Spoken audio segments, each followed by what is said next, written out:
성경 본문 말씀에서 그대로 따왔어요. 그가 먼저 우리를 사랑하셨다는 얘기를 하려고 합니다. 한국말에 한국 사람들 하는 말 중에 아주 공부하는 거에 대해서 유명한 격언이 있어요. 아시는 분들 아실지 모르겠습니다. 제가 한번 말씀드려 볼게요. 국어를 공부하면 주제를 알아야 하고 수학을 공부하면 분수를 알아야 한다. 어린이들 알아듣겠어요? 무슨 말인지? 잘 모르겠죠? 나중에 선생님한테 물어보세요. 설명해 줄 거예요. 주제를 알아야 돼요. 공부하면 주제를 알아야 됩니다. 오늘의 주제는 뭐죠? 오늘 본문 말씀의 주제가 여러 번 반복되고 복잡하지도 않고 어렵지도 않아요.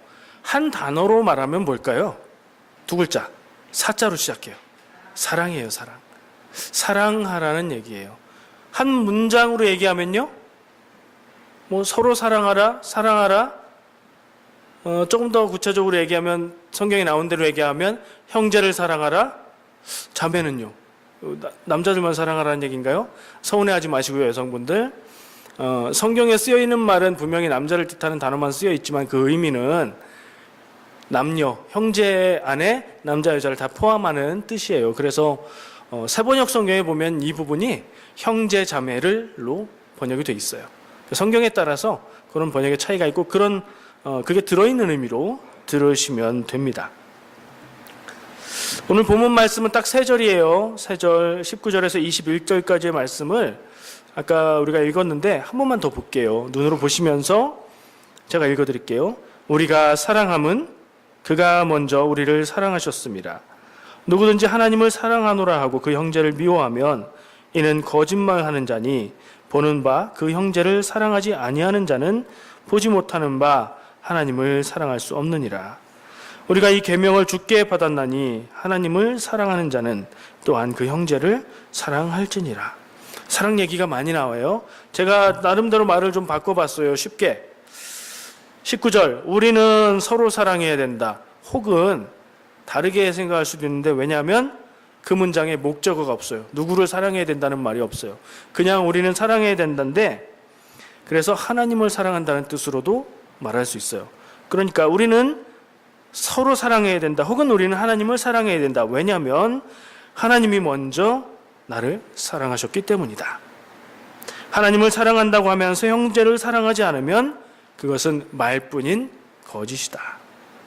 하나님을 사랑한다면 형제자매를 사랑하는 것을 하나님의 뜻으로 받아들여라. 이런 말씀이에요.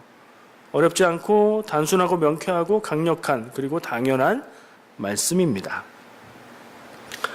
본문의 주제를 다시 한번 생각해 본다면 뭐죠? 형제자매를 사랑하라. 형제자매를 사랑하라.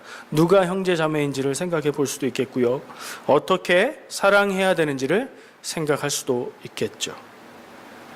형제자매를 사랑하라는 이 말씀을 아멘으로 받아들이십니까? 그거 아니라고 할 사람은 교회에 없을 거예요. 그럼 한번 테스트를 해보죠. 스스로. 제가 문장을 읽으면 그걸 질문으로 생각하시고 OX를 해보는 거예요. OX 퀴즈인데 답을 입으로 얘기는 안 하실 거예요. 마음속으로만 OX 팻말을 드십니다. 첫 번째 질문, 나는 내 아내 혹은 내 남편을 사랑한다. 자, OX 마음속으로 한번 표시해 보세요. 진심으로, 혼자 하시는 거니까 진심으로. 두 번째, 나는 내 자녀, 아니면 자녀들은 반대로 내 부모. 나는 내 자녀, 부모를 사랑한다. 확실하게 하셔야 돼요. 지금 동그라미 몇 개인지 X 몇 개인지 체크하세요.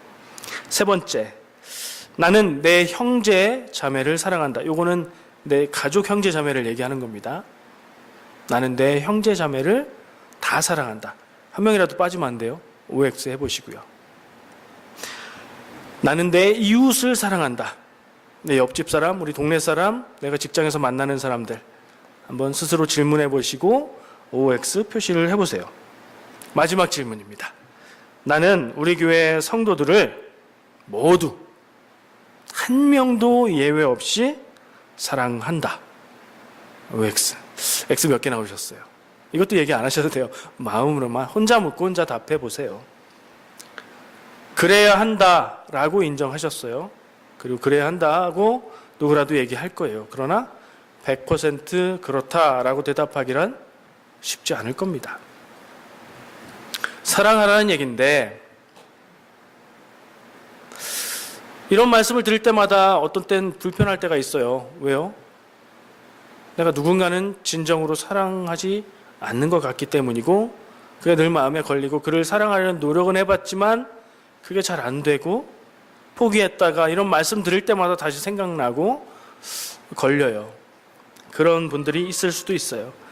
우리 가족들, 제가 위에서 얘기한 모든 사람들, 내가 사랑해야 하는 사람들을 사랑하지만 사랑한다고 대답은 할 수 있지만 친하지 않을 수도 있어요. 마음 깊이 사랑은 하는데 친하게 지내지 않을 수 있어요. 잘 만나지도 않을 수도 있어요. 만나는 걸 피하고 싶을 수도 있고요. 연락도 잘 안 하면서 지낼 수도 있어요. 연락을 해야 꼭 사랑인가? 그건 논외로 하고 불편할 수 있다는 거죠. 어쩌면 사랑을 안 하는 내 가족, 형제, 이웃, 성도 있을 수도 있어요. 그래서 우리는 이런 말을 들을 때에 마음이 불편하고 걸려요. 참 쉽지 않지만 풀어야 되는 문제예요. 왜요? 성경에 이 말씀이 서로 사랑하라는 말씀이 수도 없이 나와 있고요. 교회에서는 사랑하라는 얘기를 늘 하고요.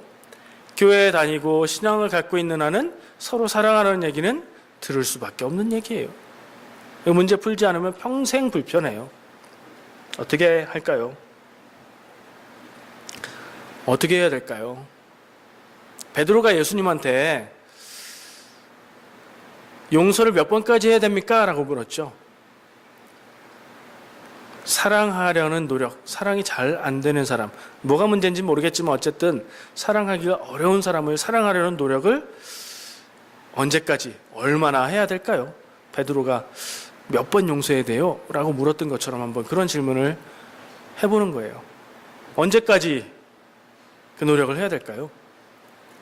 나는 할 만큼 했는데, 나는 한다고 했는데 그쪽에서 오는 반응이 영 안 되면 어떻게 하죠? 그때는 포기해도 되나요? 언제까지 해야 될까요? 예수님은 베드로의 질문에 끝없이라는 뜻의 답을 주셨어요. 그렇죠? 7번까지 용서하면 되나요? 그거에 만족 안 하셨어요. 여러분은 사랑하기를 언제까지, 얼만큼 노력을 하는 게 맞다고 생각하십니까? 정답은 있습니다. 사랑이 잘 될 때까지, 그 관계가 회복될 때까지예요. 안 되면요? 죽을 때까지 안 되면요? 그때까지, 할 수 있을 때까지 하는 거예요. 우리가 할 수 있는 건 그거라고 생각을 합니다.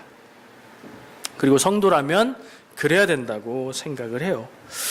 이 이민자들한테는 이게 좀 더 심각한 문제일 수 있어요.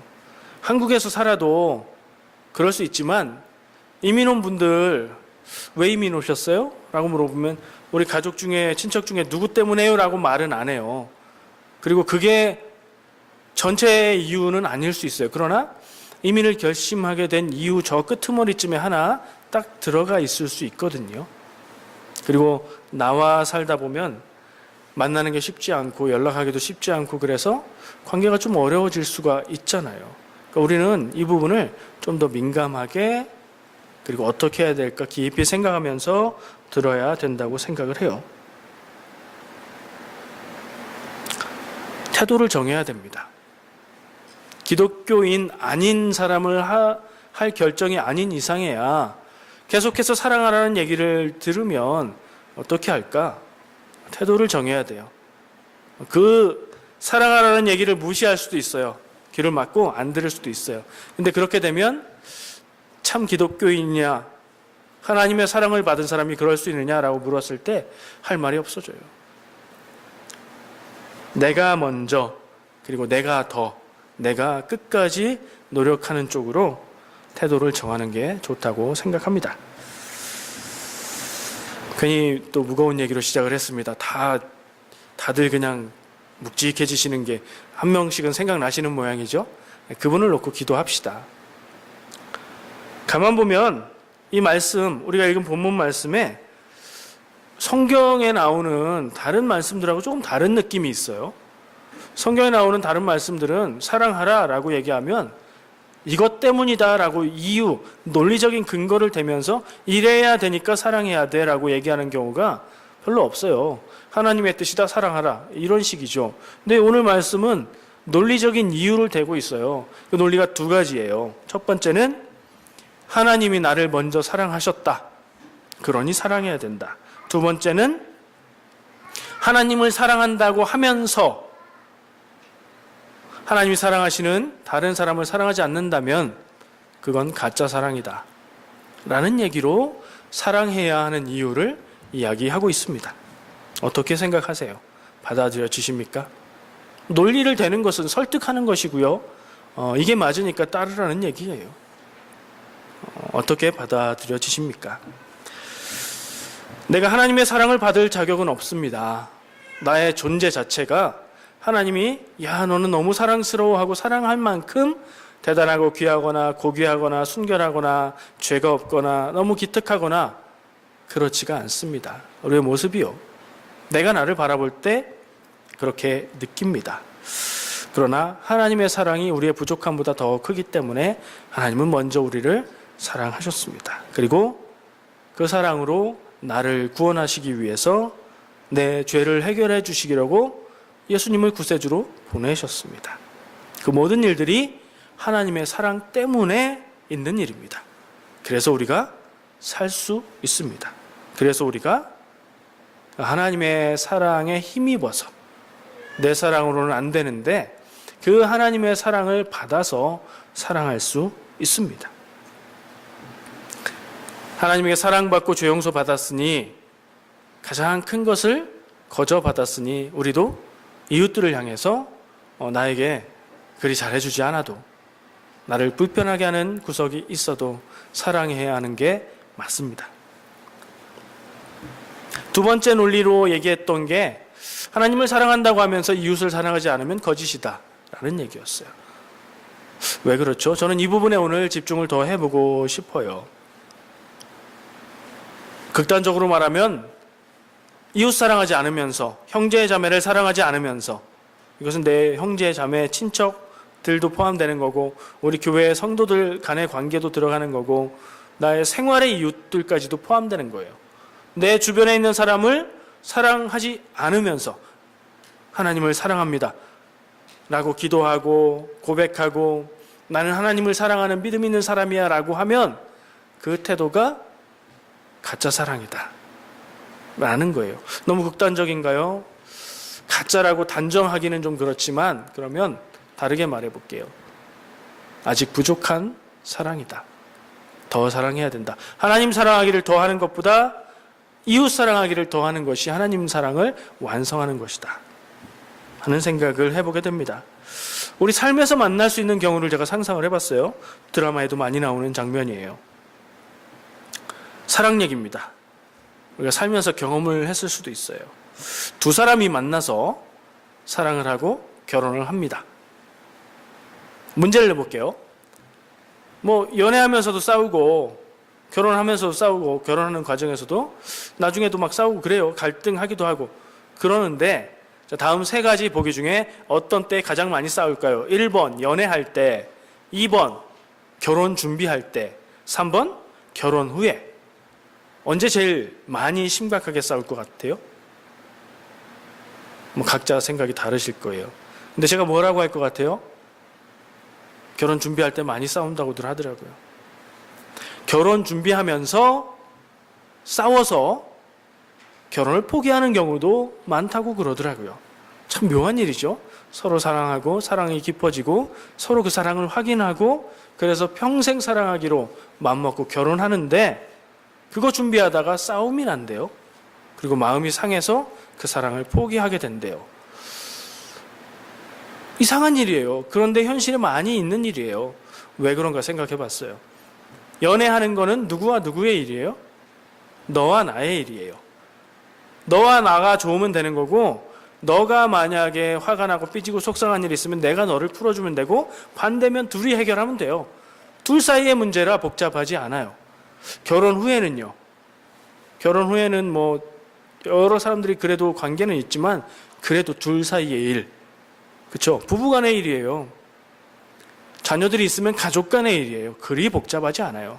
근데 결혼을 준비할 때는요, 한국 문화에서 특히 한국 사람들이 결혼할 때는 날짜를 정하는 것부터 이날 돼 안 돼 서로 싸울 수 있어요. 왜 그러죠? 둘이 하는 게 아니라 그래요.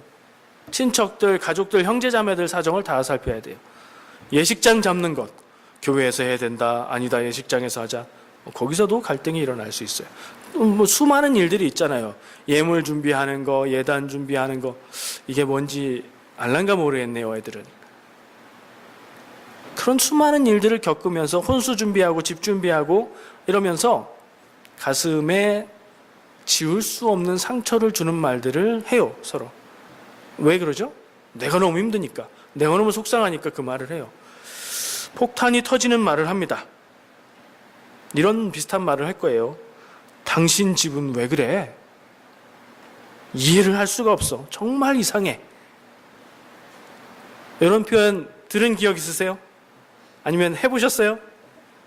저는 말씀 전하는 중이라 이 표현을 현실적으로 표현하지 못했습니다. 일상 용어로 완곡하게 표현했어요. 근데 이런 뜻의 얘기를 하면 어떻게 돼요? 심각해지는 거예요. 결혼한다는 게 한국 문화에서는 사랑하는 사람 둘 사이의 일이 아니에요.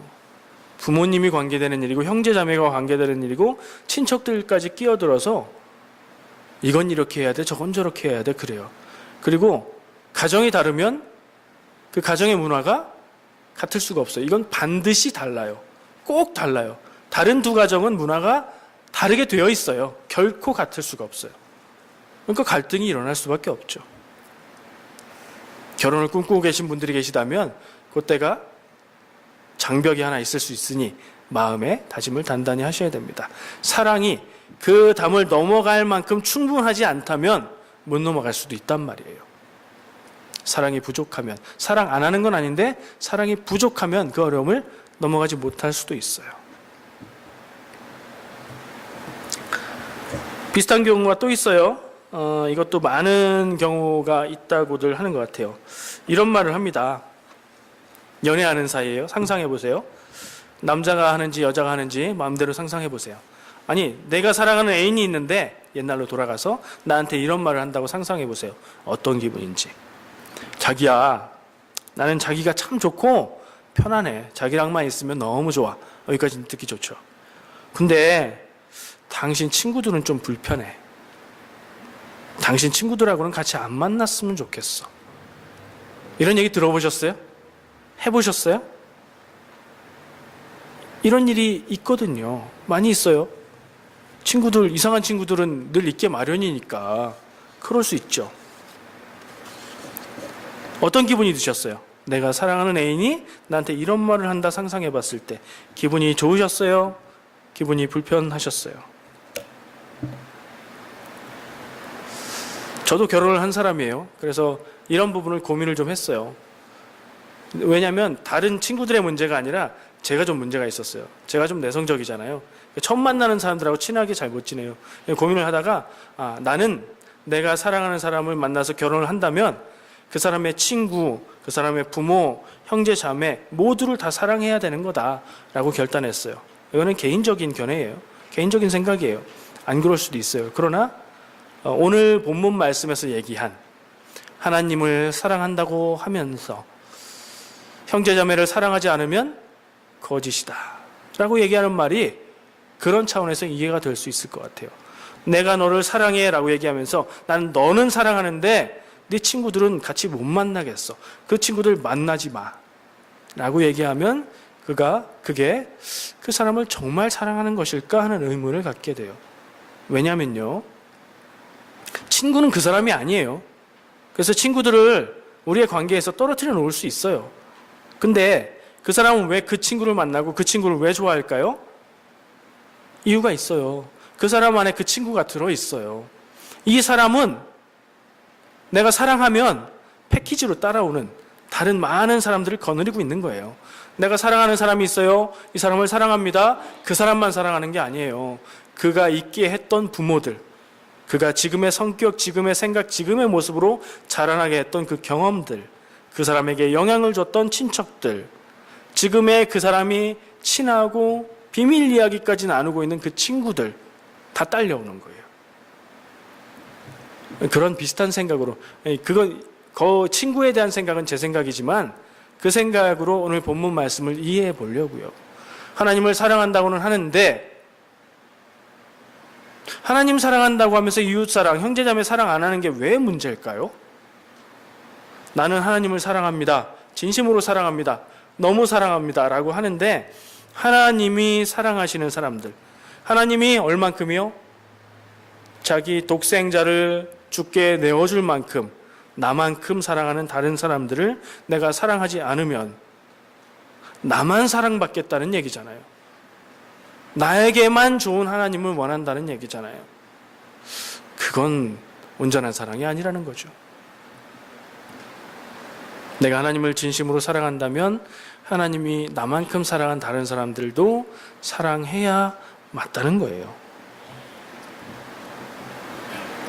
동의가 되십니까? 오늘 성경 말씀에서 논리로 이야기하니까 설득이 되는지 우리가 그것을 생각해 볼 필요가 있어요. 이런 얘기를 덧붙여 볼게요. 내가 사랑하는 사람을 만나서 많은 것을 기대하고 그 사랑하는 사람이 내가 원하는 모습으로 되었으면 좋겠어요. 사랑하는 사람의 참 힘들고 불편하고 조금만 고쳤으면 좋겠다 하는 점들이 있잖아요. 누구나 바꾸고 싶어요. 근데 그 바뀌어지든가요? 결혼하신 분들은 제가 생각할 땐 100% 야 진짜 지독하게 안 바뀐다 하실 거예요. 사람은 안 바뀌어요. 기대하고 요구하면 할수록 바짝 긴장해서 자기를 잃지 않으려고 더 안 바뀌어요. 근데 변하기는 해요. 영향을 받으니까. 내가 사랑하고 나와 지내는 만큼 나를 이해하게 되고 내가 너를 이해하게 되고 그러면 서로 영향을 받아서 변하기는 해요. 근데 내가 원하는 모습으로 되진 않아요. 근데 나는 내가 원하는 모습이 되었으면 좋겠어요. 내 아내가, 내 남편이, 내 여자친구가, 내 남자친구가 내가 원하는 모습이었으면 좋겠어요. 요것만 좀 바꿨으면 좋겠어요. 그건 무슨 마음이에요? 내가 좋아하는 것만 갖겠다는 마음이에요. 욕심이에요. 사람은 안 바뀌어요. 근데 그 사람 가운데 내가 좋은 것만 딱 떼서 내가 가질 수 있어요? 그게 안 돼요. 만약에 이게 납득이 되신다면 그 생각을 마음에서 불이 올라오실 때 한 번씩 생각하세요. 그러면 조금 편해지시지 않을까요? 사랑은 동사라는 제목을 제가 썼어요. 이제 다음 얘기로 넘어갑니다. 벌브 있죠. 동사. 움직이는 단어. 사랑한다. I love you 할 때 love는 동사죠. 그럼 사랑은 뭐예요? 하는 거죠. 그 얘기를 좀 하고 싶어요. 결혼 안 하고 나이 많이 먹은 사람을 뭐라고 하죠? 요즘엔 그런 말이 없어요. 그런 말을 안 써요. 옛날에는 그런 말 썼어요. 결혼 안 했어요. 나이가 들었어요. 결혼 좀 해야 될 텐데 걱정스러워요. 노총각, 노처녀 뭐 이렇게 불러요. 요즘에는 그거하고 완전 똑같진 않은데 비슷한 명칭들이 있어요. 모태솔로 들어보셨어요? 모태솔로? 모태신앙도 아니고 모태솔로. 어머니 배에서 태어나서부터 지금까지 연애도 못 해보고 사랑도 못 해보고 솔로였다. 그런 얘기인가 봐요. 또 다른 재밌는 말도 있더라고요. 연애 고자. 아이고 아예 못한다는 얘기예요. 너무 잔인해요. 가능성마저 짓밟아 버리는 건 힘듭니다. 자, 노처녀 노총각이 있어요. 그런 사람들이 연말에는 옆구리가 시리다고 표현하고요. 제가 얘기하는 거 다 옛날 표현이에요. 이해하고 들으세요. 옆구리가 시리다고 그러고 새해가 되면은 다짐을 해요. 새해 목표. 올해 뭐 하고 싶으세요? 그러면 올해는 정말 사랑하고 싶어요. 올해는 정말 사랑하고 싶어요. 그죠? 저도 이해해요. 저도 그런 세월을 지냈어요. 근데 생각해보면요. 사랑하는 건 전혀 어렵지 않아요. 사랑하는 거는 동사로 내가 사랑하는 건 전혀 어렵지 않아요. 아무 허가도 필요 없고 나 혼자 할 수 있어요. 나 혼자만 할 수 있는 사랑이 있으니까 뭐예요? 짝사랑 할 수 있죠. 또 있어요. 주님 안에서 사랑합니다. 이거 있잖아요. 주님 안에서 우리 교회 형제 자매들을 사랑합니다. 이거는 뭐 누가 싫어하지도 않고 거부하지도 않아요. 다 할 수 있어요. 박의 정신을 가지고 인류를 사랑할 수 있어요. 사랑하는 건 다 할 수 있어요.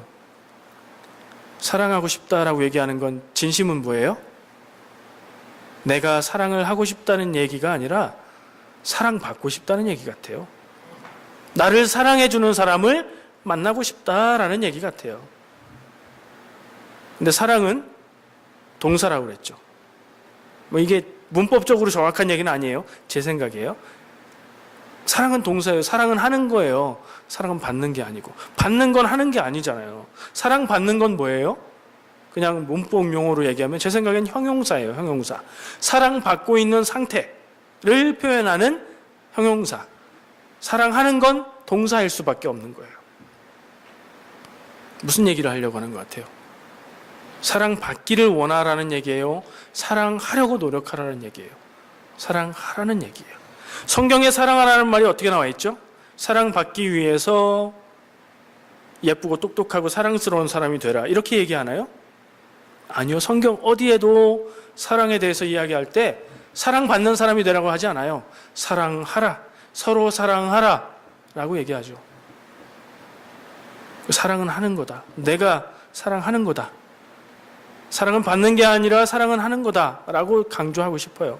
조금 더 명확하게 얘기하면 사랑은 받는 게 먼저가 아니라 주는 게 먼저다. 라고 얘기하고 싶어요. 주는 사랑을 하고 계십니까? 주는 사랑만 하면 손해인 것 같죠? 근데 서로 사랑하면 문제 없잖아요. 고기를 좋아하는 사람이 있습니다. 사랑은 뭐예요? 주는 거예요. 좋은 것을 주는 거예요. 사랑 어떻게 할까 생각을 해봤어요. 내가 좋아하는 거 줄 수 있어요. 고기를 좋아하는 사람인데 절대 양보 안 하는 사람인데 사랑하는 사람이 생기면 고기 중에 가장 잘 구워진 거, 가장 맛있는 부위를 집어서 사랑하는 사람에게 줄 수 있어요. 아깝지만 주는 게 아니라 이걸 주고 그 사람이 먹고 맛있어 하면 그게 내 기분이 좋아요. 그럴 때가 진짜 사랑이에요. 고기 좋아하시는 분 한번 해보세요. 내가 이 사람을 사랑하나 안 하나 집어서 줘보세요. 그럼 서로 사랑은 어떻게 하면 돼요? 고기를 집어서 쌈을 싸서 서로 먹여주면 돼요. 그럼 서로 먹을 수 있잖아요. 사랑하는 건 내가 사랑받기 원하는 건 어떻게 가능할까? 내가 사랑하고 저 사람이 나를 사랑하고 우리가 다 서로 사랑하면 받는 거잖아요. 사랑받는 건 내가 할 수 없지만 사랑하는 건 할 수 있다 생각할 때 다 같이 서로 사랑하면 되죠. 두 번째 생각한 거 사랑 어떻게 할까 생각해 본 게 있어요. 그러니까 표면적으로 외면적으로는 좋은 걸 주는 거, 반대로 얘기하면 힘든 것, 싫은 것, 부담스러운 것을 네가 해 미루지 않고 내가 하는 거. 이해가 되세요? 한국에서 살 때 저는 그런 큰 깨달음을 얻었어요. 결혼해서 살다 보니까 집에서 나오는 쓰레기들을 처리해야 되는데 쓰레기가 종류가 여러 개예요. 한국에 살 때 기억하시잖아요. 음식 쓰레기 분리수거해야 되잖아요. 그거 들고 나가서 버리는 게 제일 괴로운 일이에요. 저는 그런 얘기를 했어요. 친구들한테, 결혼 안 한 친구들한테. 야, 결혼해서 살아보니까 사랑은 음식 쓰레기 봉투더라. 그거 하기 싫은 건 네가 하는 거야. 라는 얘기를 했어요. 좋은 것을 주는 거고 반대로 싫은 것을 내가 하는 것이라고 생각해 봤습니다. 두 번째는요, 제 생각에 사랑은 말을 하는 거예요. 무슨 말을 할까요? 사랑을 말로 하면 무슨 말을 할까요? 사랑합니다. 사랑해요. 여보, 사랑해. 이런 거죠. 근데 그거 좀 민망하고 간지럽고 막 그렇잖아요. 진짜 해도 이 사람이 별로 좋아하지 않고 이게 뭐야 이러고 막 웃고 때리고 그러잖아요. 그것만 사랑의 말인가요? 그게 다는 아니에요. 관심을 말로 표현하는 말이 다 사랑의 말입니다. 뭐가 있어요? 오늘 잘 지냈어? 오늘 잘 지냈어요? 별일 없었어요? 오늘 직장에 가서 무슨 일 없었어요? 밥 먹었어요? 맛있었어요? 오늘은 어디 몸이 괜찮아요? 작은 관심의 표현이 사랑이에요. 왜요? 관종이라는 말 아세요? 저 얼마 전에 들었는데 관심 받기를 좋아하는 사람, 관심종자, 그걸 줄여서 관종이래요. 특별히 그런 사람도 있지만 사람은 다 관종이라고 생각해요. 왜요? 누군가 나에게 관심 가져주고 관심의 말을 표현할 때 기분 나쁜 사람 있어요? 내가 아파요. 아픈 표정을 막 하고 있어요. 근데 사람들이 나를 보고 쟤 왜 저래? 이러면 나는 속상해요. 근데 나를 보고 어디 아파? 왜 그래? 어디가 아픈데? 약 먹었어? 하면 기분이 좋아요. 그리고 아픈 게 좀 나아지는 듯한 느낌도 들어요. 사랑은 말로 하는 거예요. 말로 표현하는 거예요. 말로 표현할 때 사랑이 확인이 되고 사랑이 더 커져요. 반대로 마음으로만 사랑하잖아요. 한국 사람들. 마음으로만 사랑하시는 분들 반성하시고 한번 해보세요. 마음으로만 사랑하고 말로 표현하지 않으면요, 상대는 이 사람이 나를 사랑 안 해 라고 생각해요. 확인이 안 되니까. 그리고 내 마음속에 있는 사랑이 분명히 있는데 그게 무뎌지고 식어지고 시들어져 버려요. 자꾸 사랑의 말을 하면 막 살아나고 커져요. 처음에는 되게 간지럽고 쑥스럽던 말인데 나중에 막 능글맞게 막 하게 된다니까요. 한번 자주 시도해 보시고 그 말에 고수가 한번 돼 보세요. 뭘 또 확인을 하고 그러십니까? 신앙적으로는요. 신앙적으로 사랑하는 건 어떻게 하는 걸까요? 여러분들 성도님들 서로 만나면 안녕하세요, 잘 지내셨어요 뭐 이러기도 하고 사랑합니다 그러기도 하고 그러죠. 근데 어려운 일을 겪었어요. 힘든 일을 겪고 있어요. 그럴 때 뭐라고 해요? 기도할게요. 기도하고 있어요. 그러시죠. 근데 그 말 하기 전에 진짜 기도하셔야 돼요. 인터넷에 페이스북 이런 데 막 어려운 일들 막 누가 올려요. 그러면 사람들이 기도합니다, 기도하겠습니다 막 써요. 근데 저는 그게 잘 안 써지더라고요. 기도 안 하고 그 말만 쓰기가 민망해서. 그래서 얼른 기도하고 써요. 기도합니다, 기도했습니다. 사랑은 기도해 주는 거라고 생각해요. 여러분들, 우리 성도들 서로 사랑하십니까? 불편할지라도 혹은 내가 너무 친하지 않을지라도 다 사랑해야 돼요. 그럼 사랑하는 걸 전제로 하고 우리 사랑하는 성도들을 위해서 기도하고 있으십니까? 내 자녀를 위해서 사랑하고 내 배우자를 위해서 사랑 아니고 내 자녀를 위해서 기도하고 내 배우자를 위해서 기도하고 내 가정의 일을 위해서 기도하고 우리 집의 경제적인 문제를 놓고 기도하는데 그만큼 내가 사랑하는 우리의 이웃들 성도들을 위해서 기도합니까? 질책하는 게 아니라 스스로 질문해 보세요. 사랑해야 되는 게 맞다면 우리는 사랑하는 사람들을 위해서 기도해야 합니다. 이게 가장 중요한 것 아닌가 생각을 해요. 가족 간에 먼저 시작해 보세요. 기도하고 있죠. 물론 속으로 다 기도하고 있죠. 근데 내 기도가 그 사람에게 들리게 소리를 내서 같이 기도해 보세요. 아이들을 안아주면서, 자녀들을 안아주면서 기도하시고요. 사랑하는 남편, 사랑하는 아내 손 붙잡고 그리고 같이 기도하시고 내 기도 소리가 내 귀에도 들리고 이 사람의 귀에도 들리고 그렇게 같이 기도해 보세요. 제가 3가지 제안했어요. 사랑을 어떻게 할까? 첫 번째, 좋은 것을 주는 것이다. 두 번째, 사랑의 말을 하자. 세 번째, 기도해 주자. 서로의 마음을 위해서 그렇게 기도하면서 사랑이 커져가면서 깊어지는 그런 삶을 사시길 축복합니다. 오늘 말씀의 제목이 뭐였죠? 그가 먼저 우리를, 하나님이 먼저 나를 사랑하셨어요. 그래서 나는 사랑할 수 있어요. 사실은 하나님의 사랑이 없으면 우리는 누구를 사랑한다기보다 나를 위해서만 사는 삶을 살 것 같아요. 그래도 우리는 하나님의 사랑을 힘입어서 하나님의 사랑을 받아서 그 사랑으로 산다는 것을 우리가 느끼고 경험하고 알고 들어서 깨닫고 있기 때문에 작지만 사랑할 수 있어요. 그렇죠? 근데 사랑의 한계를 경험해 보셨어요? 세상에서, 이 지상에서 사람들이 사는 삶에서 가장 큰 사랑은 부모의 사랑이라고 하죠. 부모의 사랑은 한계가 있을까요, 없을까요? 부모님들 속으로 대답해 보세요. 한계가 있어요, 없어요? 있어요. 자녀를 사랑하지만, 너무나도 사랑하지만 내 사랑으로 사랑하려고 할 때 안 되는 선이 있어요. 더 이상은 내가 안 되겠다. 너를 자녀가 아닌 원수로 삼겠다. 이런 때가 있을 수도 있어요. 내가 너를 진짜 말로 사랑으로 양육하려고 했는데 어쩔 수 없이 사랑의 매를 들겠노라. 그런 때가 있잖아요. 왜요? 사람의 마음의 크기에는 한계가 있기 때문이에요. 그래서 내 사랑으로 사랑한다는 건 내가 할 수 있는 만큼만 하겠다는 얘기예요. 근데 그거는 차이가 있을 뿐 누구나 한계가 다 있어요.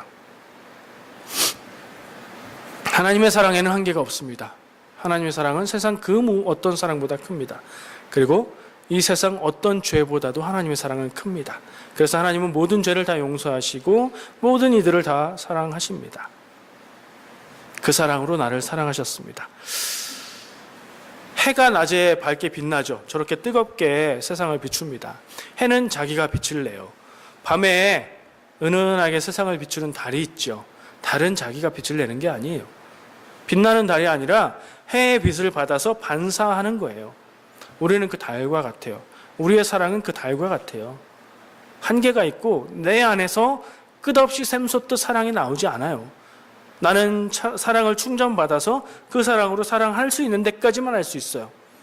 근데 하나님의 사랑을 받으면, 그 무한하고 끝없는 하나님의 사랑을 받아서 그 사랑 안에 거하면, 그때는 우리가 휴대폰이 충전기에 꽂혀 있듯이 꺼지지 않고 계속 사랑할 수 있어요. 근데 내 능력으로만 사랑하겠다. 휴대폰 충전기에서 뽑아서 게임도 하고 이것저것 하다 보면 배터리가 없다고 띠롱띠롱 그러죠. 우리의 사랑에도 한계가 있어요. 충전기에 연결이 돼야 돼요. 하나님의 사랑 안에 거해야 돼요. 내가 먼저 하나님의 사랑을 충분히 경험하고 그 안에 있어야 해요. 우리가 첫 번째 기도할 제목이 하나님의 사랑을 깨닫고 경험하고 그 안에 거하는 것이어야 해요. 그래야 내가 사랑할 수 있어요. 그것을 늘 기억해야 돼요. 나는 하나님의 사랑 안에 있다. 그래야 내가 사랑할 수 있어요. 자녀들을 사랑할 때 내 정성과 내 최선으로 사랑하는 것 한계가 있어요. 하나님이 나를 사랑하신 하나님의 사랑으로, 하나님이 내 사랑의 능력이 되어주셔서 내가 하나님의 사랑을 충전기에 꽂힌 휴대폰처럼 끝없이 공급받아서 사랑할 수 있어요. 하나님의 사랑 안에 거하시기를 축복합니다. 부부싸움을 합니다. 부부는 싸움을 할 때가 있습니다. 부부만 할 수 있는 싸움이죠. 부부싸움. 가끔씩 있습니다. 자주 있는 분들도 있습니다. 무엇을 해야 될까요? 싸웠습니다. 저 사람이 용서가 안 됩니다. 무엇을 해야 될까요? 첫 번째, 마음을 식히러 드라이브를 질주를 한다. 마음을 달래러 극장에 가서 혼자 영화를 본다. 친구에게 전화를 걸어서 욕을 실컷 한다. 스트레스는 풀릴 수 있겠는데 저는 제안합니다. 제가 무슨 얘기를 할 수 있겠습니까? 강단에 서서 하나님의 말씀을 전하겠다고 하는데, 부부싸움을 해서 상대가 용서가 안 되고 내 마음에 분이 차오를 그때야말로 기도해야 되는 때인 줄 믿습니다. 기도가 아니면 극복이 안 되기 때문에 그렇습니다. 아까 제가 그렇게 힘줘서 얘기한 하나님의 사랑에 힘입어서 사랑하자는 얘기가 그거예요. 제가 경험을 해보니까 그게 잘 되더라고요. 안 될 때도 있기는 해요. 근데 결국엔 돼요. 너무 서운하고 너무 섭섭하고 너무 속상할 때, 그래서 내 마음으로는 도저히 용서가 안 될 때, 하나님, 내가 이 사람을 사랑해야 되는데 사랑이 안 돼요. 나는 못하겠어요. 하나님, 사랑할 수 있게 해주세요. 용서할 수 있게 해주세요. 이해가 되게 해주세요. 기도하면요, 즉시는 안 되지만 곧 마음이 달라지고 그 사람을 보면서 얼굴이 굳는 게 아니라 웃어지면서 사랑의 말을 할 수 있게 돼요. 사랑의 능력이 세상에서 가장 큰 능력 아니겠어요? 하나님의 사랑 안에서 그렇게 사랑하시기를 축복합니다. 자녀들이 너무 나를 괴롭힐 때, 너무나 사랑하는 자녀지만 잘 때만 천사고 깨어있을 때는 나를 괴롭히기 위해서 있는 존재 같을 때, 주먹이 올라가게 만들 때, 그때 기도하셔야 되고. 분으로 자녀를 다스리면 안 돼요. 성경 말씀에 자녀에 대해서 어떻게 하랬어요? 자녀를 노하게 하지 말라고 그랬어요. 자녀의 가슴에 아픈 상처를 주지 않아야 돼요. 어떻게 할 수 있어요? 내 마음, 내 사랑으로는 안 된다니까요. 그때 기도. 불이 날 때는 일단 가라앉히고 딴 데로 가가지고 기도하는 거예요. 하나님, 주님의 사랑으로 이 사랑하는 자녀를, 하나님이 내게 맡겨주신 자녀를 사랑할 수 있는 마음을 주세요. 내 마음에 불을 꺼주세요. 기도하면 할 수 있어요. 기도하면 모든 것이 가능하다고 하는데, 다른 데보다 사랑이 도대체 안 될 때 기도로 사랑할 수 있는 것 먼저 경험하고 체험하시길 축복합니다. 기도하면서 서로 사랑하는 여러분들 되시기를 축복합니다. 사랑의 기술이라는 제목의 책이 있어요. 옛날에 읽어서 기억은 잘 안 나요. 근데 제목은 기억나요. 사랑의 기술이 있다면 여러분들이 뛰어난 사랑의 기술자, 사랑의 전문가가 다 되시기를 축복합니다. 기도하겠습니다. 사랑이신 하나님, 참 감사합니다. 하나님은 사랑이시고 하나님이 나를 먼저 사랑하셔서 내가 사랑할 수 있음을 고백합니다. 내 마음에 있는 사랑, 그것으로 하는 것, 끝이 있는 것을 알게 하시고 하나님의 사랑 안에 거할 때 하나님의 사랑을 힘입어 그 능력으로 사랑할 때 내가 사랑할 수 있음을 기억하게 하여 주시옵소서. 내 사랑의 끝을 보게 될 때, 더 이상 사랑할 수 없을 때, 더 이상 참을 수가 없을 때에 그때 기도하며 사랑하는 우리가 다 되게 하여 주시옵소서. 예수님의 이름으로 기도합니다. 아멘.